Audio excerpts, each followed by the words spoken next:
안녕하세요. 사연을 부탁해입니다. 오늘의 사연을 소개하겠습니다.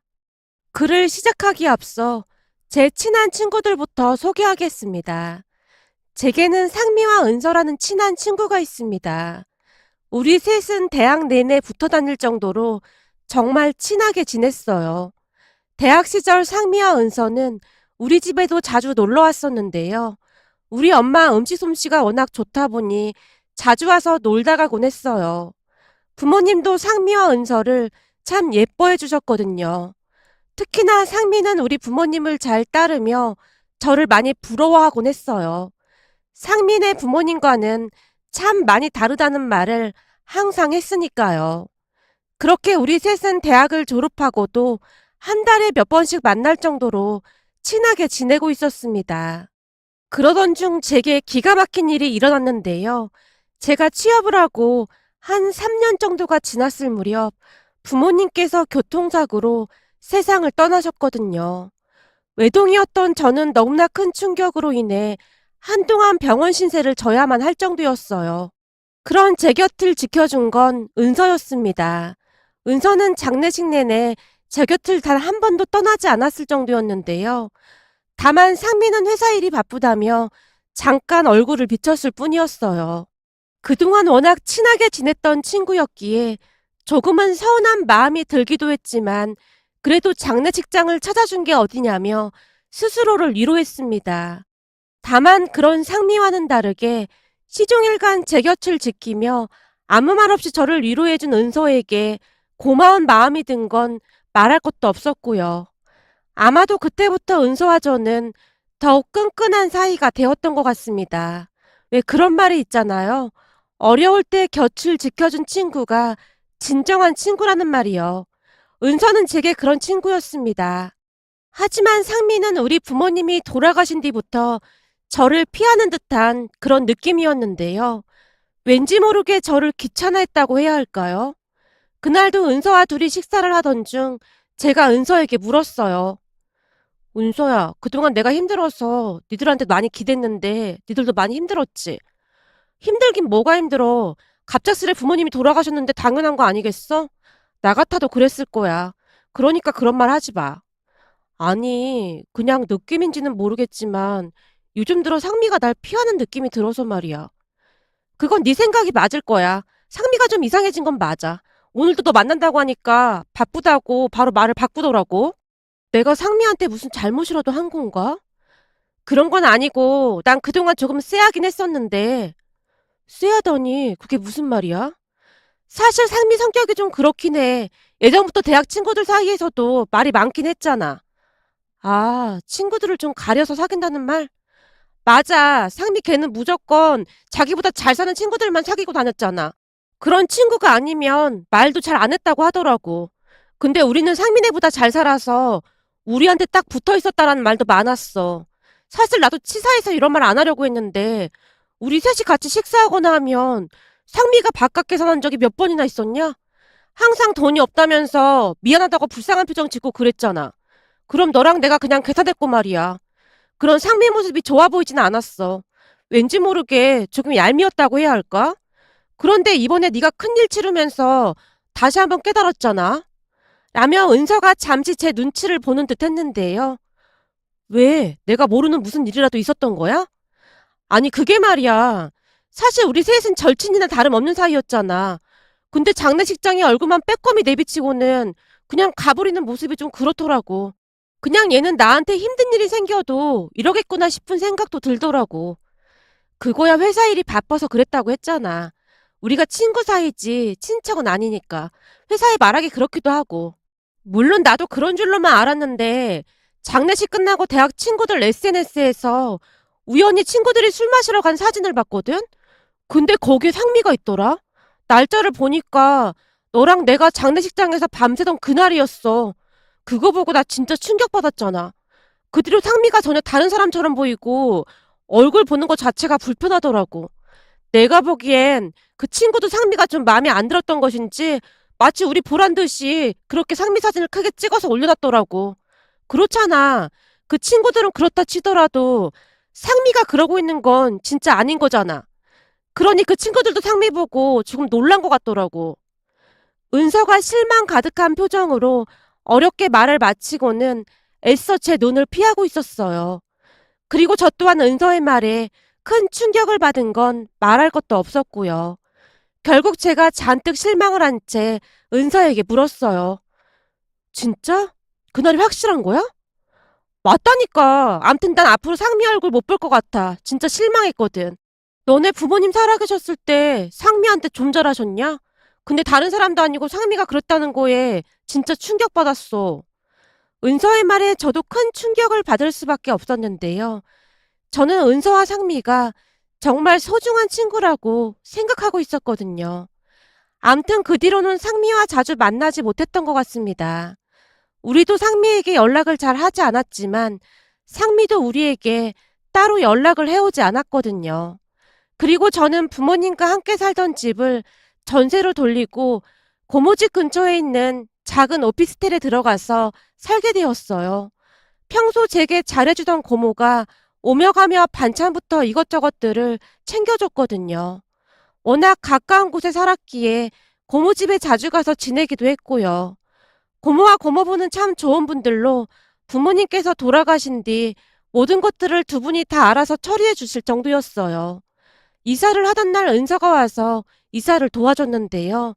그동안 은서도 우리 집에 자주 놀러 왔었던지라 집안을 살피던 은서가 눈물을 훔치기도 했어요. 우리 여기서 항상 즐거운 시간을 보내곤 했었는데 두 분이 너무 보고 싶다. 그러게 추억이 많은 곳이라 이사 가려니까 나도 발이 안 떨어지긴 하네. 제 말에 은서가 집안 곳곳을 사진 찍기 시작했는데요. 아마도 그동안의 추억을 간직하고 싶었던 모양이었어요. 그리고는 이사를 하고 며칠 뒤 은서가 SNS에 우리들의 추억 이야기와 함께 부모님 집 사진 몇 장을 올리며 제가 이사 간다는 말을 적었다고 하는데요. 그 사진으로 인해 어마어마한 일이 일어날 줄 누가 알았겠습니까?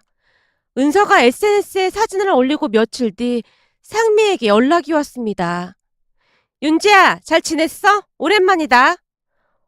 그렇네. 오랜만이네. 근데 그동안 연락 한 통 없던 네가 웬일이야? 아무래도 제 말태가 부드럽지 않았던 모양으로 상미가 서운하다는 듯이 말했어요. 내가 연락을 못한 건 니들 때문이지. 어느 순간부터 니들이 날 피했잖아. 그러니 내가 선뜻 연락을 할 수가 있었겠냐? 저기 상미야, 무슨 일인지 모르겠지만 내가 지금 바빠서 말이야. 상미랑 길게 통화를 하고 싶지가 않아서 제가 전화를 끊으려고 했는데요. 윤주야, 너까지 나한테 이럴 거야? 우리가 어쩌다 이렇게 된 거냐? 혹시 나한테 서운한 거 있다면 네가 이해 좀 해줘. 우선 우리 셋이 다시 만나자. 내가 은서한테 연락할 테니까 우리 다시 뭉치자. 라며 상미가 전화를 끊었는데요. 잠시 후 상미와 통화를 했던 것인지 은서에게 전화가 걸려왔어요. 윤주야, 상미가 일방적으로 이번 주 주말에 만나자고 하는데 어떡하지?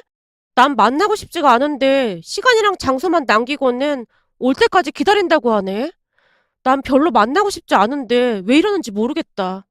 라며 제게 하소연을 했습니다. 결국 우리가 올 때까지 기다린다는 상미를 외면할 수가 없었기에 상미를 만나러 갔는데요.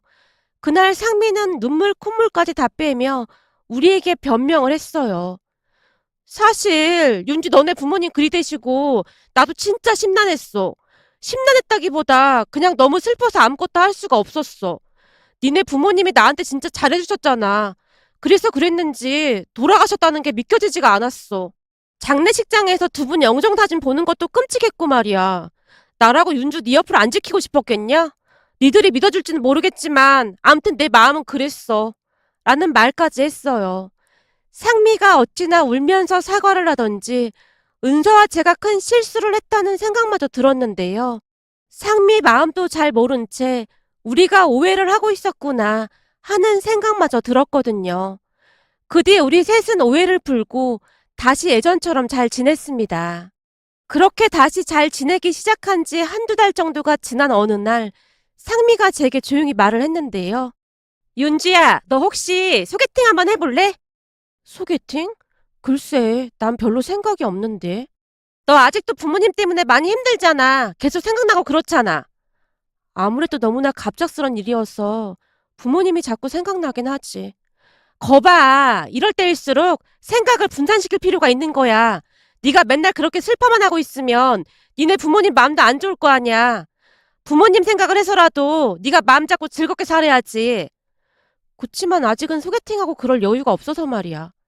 그럼 소개팅이라고 생각하지 말고 그냥 좋은 친구 한 명 만난다고 생각하면 되잖아. 내가 아는 사람인데 사람이 너무 아까워서 그래. 성격도 좋지, 얼굴도 잘생겼지. 어디 하나 나무랄 데가 없거든. 내가 딱 보고 윤주 너랑 잘 어울리겠다 싶었다니까. 상미가 저를 설득하고 또 설득했습니다.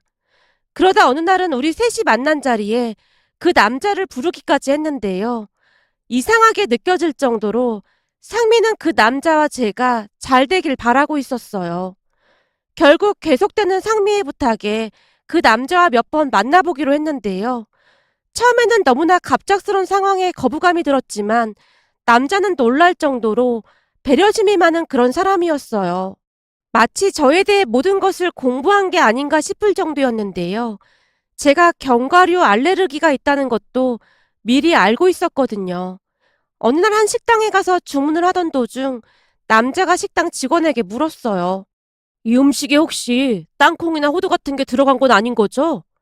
남자의 말에 제가 놀란 채 오히려 다시 물었을 정도였어요.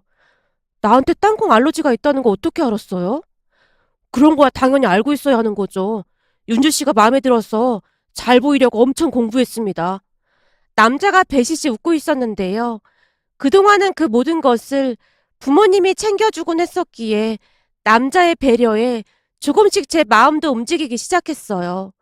그 뒤에 우리는 연인 사이가 되었고 남친의 다정다감함에 조금씩 안정을 되찾고 있었어요. 남친은 제 친구들에게도 정말 잘했는데요. 은서마저도 남친을 칭찬할 정도였어요. 윤주야, 그래도 네가 좋은 사람을 만나서 얼마나 다행인지 모르겠어. 네 남친 보니까 그동안 상미를 안 좋게 생각한 것도 미안하고 그럴 정도야. 나도 그래. 상미한테 조금 미안하더라고. 근데 네 남친 말이야. 난 세상에서 그렇게 자상한 남자는 진짜 처음 본 것 같아. 너에 대해 모르는 게 없을 정도로 진짜 다 알고 일일이 다 맞춰주잖아. 부모님도 그렇게 하기 힘들지 않을까 하는 생각도 든다니까. 은서가 감탄한 채 말을 했거든요. 그렇게 한동안 우리는 나름 행복한 시간을 보내고 있었어요. 그러던 중 남친과 사귄 지 1년 정도가 지난 어느 날 남친이 제게 결혼을 하자고 했어요. 저도 부모님까지 돌아가셨기에 빨리 결혼을 해서 가족을 만드는 것도 나쁘지 않겠다고 생각했고 남친을 고모와 고모부에게 소개했어요. 저도 남친 가족들에게 인사를 다녀왔고요. 양가에서 다들 응원해줘서 순조롭게 결혼 준비를 할 수가 있었습니다. 그렇게 우리는 결혼을 하기 위해 예식장부터 이것저것을 알아보기 시작했는데요. 예식장을 예약하고 난 며칠 뒤부터 이상한 일이 일어나기 시작했어요. 그때까지 꿈에 단 한 번도 나오지 않던 부모님이 갑작스레 꿈에 보였거든요. 그런데 문제는 꿈에서 저를 볼 때마다 부모님이 남친과 헤어지라고 애걸복걸 하다시피 했다고 해야 할까요? 꿈속에서 엄마가 제 손을 꼭 붙잡고는 말했거든요. 우린 이 결혼 절대 허락 못한다. 무조건 헤어져. 알았어? 라는 말을 하는가 하면 또 어느 날은 너 대체 왜 이러는 거야? 너 엄마 말을 못 믿는 거야? 빨리 헤어져. 라며 꿈에서 제게 윽박을 지르기도 했어요. 어느 날은 꿈에서 엄마 아빠가 대성통곡을 하기도 했어요. 너 헤어지라니까 왜 안 헤어져? 우리가 어떻게 해야 헤어질래? 윤주야, 엄마 아빠가 이렇게 부탁하마. 제발 헤어져. 제가 꿈에서 두 분을 몇 번이나 설득하다가 잠에서 깨곤 했는데요. 그런 일이 한 달 내내 반복되다 보니 저도 사람인지라 슬슬 걱정이 되기 시작했어요. 결국 어느 날 은서를 따로 만나서 제 고민을 털어놨습니다. 은서야, 나 요즘 잠을 잘 못 자고 있어. 그렇지 않아도 너 요즘 얼굴이 헬스케 보여서 물어보려고 했는데 대체 무슨 일이야? 결혼 준비하는데 무슨 문제라도 생긴 거야? 힘든 거 있음 내가 도와줄까? 아니 그런 게 아니라 요즘 말이야 꿈에 우리 부모님이 자꾸 보여. 뭐? 부모님이? 혹시 너 결혼 앞두고 심란해서 그런 거 아닐까? 그럴 수도 있는데 꿈에서 부모님이 조금 이상해. 이상하다니 뭐가 이상하다는 거야? 아니, 꿈에서 부모님이 자꾸 울면서 날 야단치고 계시거든. 뭐? 야단을 치시다니 그게 무슨 말이야? 생전에 너한테 잔소리 한 번 안 하시던 분들이 꿈에서 널 야단쳤다고? 그래서 나도 이상하다는 거야. 암튼 나 요즘 너무 힘들어. 엄마 아빠가 남친이랑 당장 헤어지라고 윽박도 질렀다가 타이르기도 했다가 울기까지 하고 있거든. 처음에는 그냥 심리적인 건가 싶었는데 일주일에 몇 번씩 그러시니까 자꾸만 뭔가 꺼림칙한 생각도 들고 그렇더라고. 정말? 꿈에서 남친이랑 헤어지라고 했단 말이야? 아니 대체 왜? 꿈에서 두 분이 말하기를 남친이 아주 나쁜 인간이라고, 그런 인간이랑은 절대 결혼 허락 못한다고 난리도 아니셔. 어제는 울고불고 하시면서 손으로 땅바닥까지 내리치시고 그러셨다니까. 어디다 말도 못하겠고 진짜 머리가 너무 아프다. 근데 꿈에서 깨고 나면 너무 생생해서 머리가 띵할 정도야. 이게 꿈인지 생시인지 한참을 생각한 적도 있어. 내 생각엔 뭔가 이상하긴 해. 한두 번 나온 것도 아니고 일주일에 몇 번씩 나오셨다면서. 말도 마. 일주일에 한 세네 번은 나오시는 것 같아. 그러니 걱정이 안 될 수가 없잖아. 은서야, 나 어떡하지? 너무 불안해서 일도 손에 안 잡혀. 글쎄, 근데 확인은 해봐야 할 것 같아. 확인? 무슨 확인? 그렇잖아. 부모님이 꿈에 나와서 그렇게까지 하시는데 그냥 모른 척 할 순 없는 거잖아. 니네 고모랑 고모부한테 상의를 해봐. 이런 일일수록 어른들께 물어보는 게 제일 좋은 거야. 은서가 제게 진심으로 조언을 해줬어요. 결국 다음날 고모 집에 찾아가서 두 분께 있는 사실 그대로를 말했는데요. 두 분도 많이 놀란 듯 서로 마주본 채 말을 아끼고 있었어요. 그러다가 고모가 제게 물었고요. 네 남자친구를 누가 소개해줬다고 했지? 친구 상미라고 고모도 알잖아. 상미가 소개해줬어. 그래? 상미랑은 많이 친하다고 했지? 그럼 대학 때부터 계속 어울려 다녔는걸? 엄마 아빠 살아계셨을 때 상미가 우리 집에도 자주 놀러 오고 그랬어. 근데 장례식장에서 난 은서밖에 못 본 것 같은데. 그렇게 친한 친구인데 장례식장에는 왜 안 온 거야? 오긴 했는데 잠깐 얼굴만 비추고 갔어. 부모님이 자기한테 너무 잘해줘서 부모님 영정사진 보면서 너무 힘들어서 오래 못 있었대. 그래? 그래도 그건 좀 이상한데. 아무튼 그 상미란 친구가 소개해줬다 그 말인 거지? 그래서 더 안심이 됐던 거고. 알았어. 그럼 우리가 확인을 좀 해볼 테니까 넌 그냥 아무한테도 내색하지 말고 있어봐. 확인을 어떻게 하는데? 그건 우리가 알아서 할 테니까 걱정하지 말고 입조심이나 하고 있어. 괜시레 우리가 뭘 확인한다고 했다 그런 말 입 밖에도 꺼내지 말라 그 말이야. 결혼이 얼마나 중요한 건데 잘 확인해봐야 할 거 아니야. 나도 요즘 꿈이 영 뒤숭숭했거든. 알았어. 그럼 난 그냥 조용히 있을게. 그 뒤 저는 한동안 그냥 조용히 지냈습니다. 그러는 동안에도 꿈속에서 부모님이 계속 나오셨는데요. 어찌나 역정을 내시던지 이제는 무서울 정도였어요. 그렇게 한 보름 정도가 지난 어느 날 고모가 저를 불러서 고모 집으로 갔는데요. 그날 고모와 고모부가 충격적인 말을 꺼냈습니다. 너 잘 들어. 너 결혼할 사람이랑 당장 파혼해. 넌 어쩜 그런 인간이랑 결혼까지 하려고 했던 거야? 그런 인간이라니 그게 무슨 말이야? 너 상미라는 친구 걔 말이야.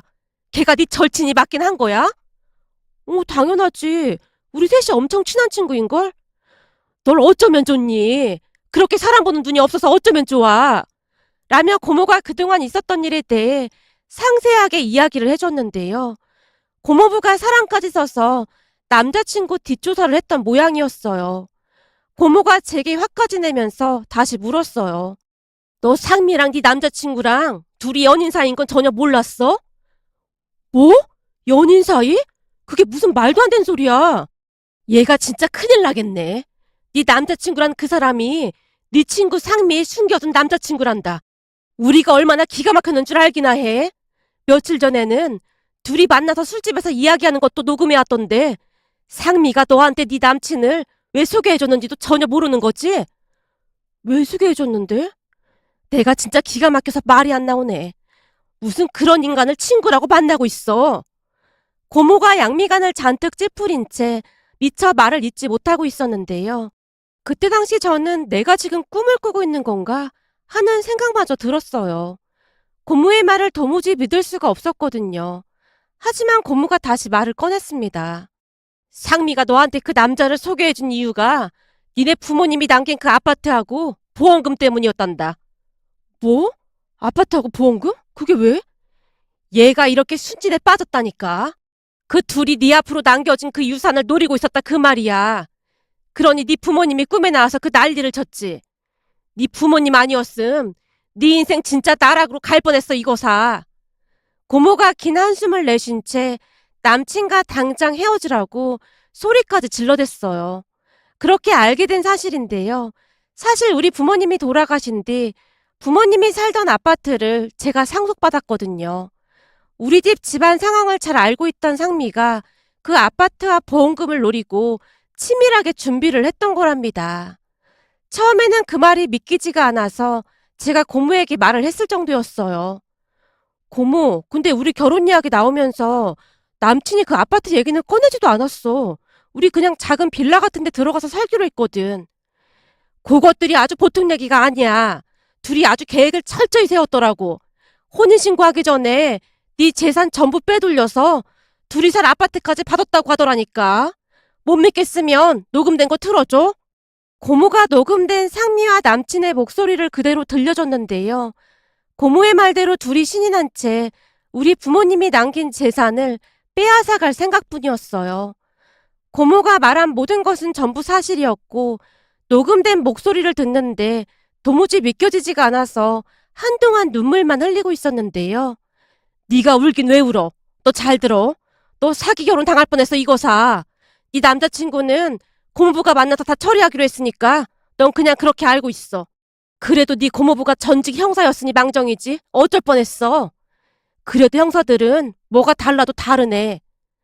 그렇게 다음날 제가 남친과 상미에게 한 카페로 나오라고 했고 고모부와 함께 그 둘을 만나러 갔습니다. 두 분을 보자마자 상미와 남친이 많이 놀란 얼굴이었는데요. 금세 표정을 바꾸더니만 고모부께 허리 숙여 인사까지 하고 자리에 앉았어요. 그 둘이 앉자마자 고모가 녹음된 음성 파일을 재생시켰는데요.